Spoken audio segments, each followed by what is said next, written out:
So, let's talk about fighting.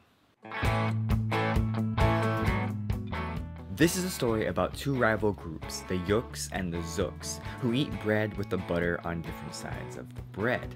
An elderly Yook explains to his grandson that he has been watching the Zooks for a long time and has met a rival named VanItch. Soon, it becomes an arms race between the grandfather and VanItch, as each one gets better weapons than their adversary. Finally, the Yooks create a bomb and send everyone underground.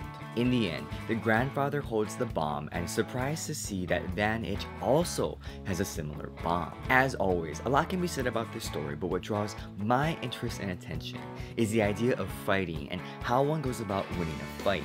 And this isn't about arguing and disagreeing, but it's when the arguing boils over into the physical. The idea of fighting is interesting because it seems like once you move from the realm of the verbal and enter the realm of the physical, things have the potential to never end. Unless, of course, you annihilate the entire enemy, and then even then there will always be potential for a new enemy to step in and thus more fighting to ensue. This story demonstrates how ridiculous and petty fighting or war can be, and ultimately the story ends at a standstill with both soldiers holding bombs that will not only destroy each other, but both cities and civilizations. And that's not to say that war or fighting is not necessary. Unfortunately, some injustices can only be settled with the physical.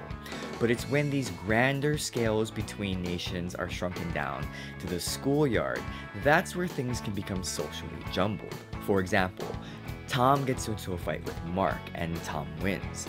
Mark is embarrassed, so he gets some friends and they all beat up Tom, 3 versus 1.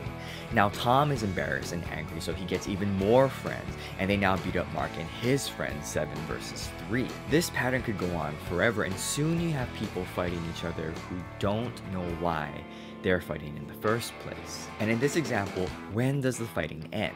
When Tom or Mark dies? When one group is killed off? And if you aren't fighting to end the fighting, aren't you always going to be worried about retaliation? So, let me know what you think about fighting and the story in the comments below. Don't forget to subscribe for more Minute Book Reports, and thanks for watching.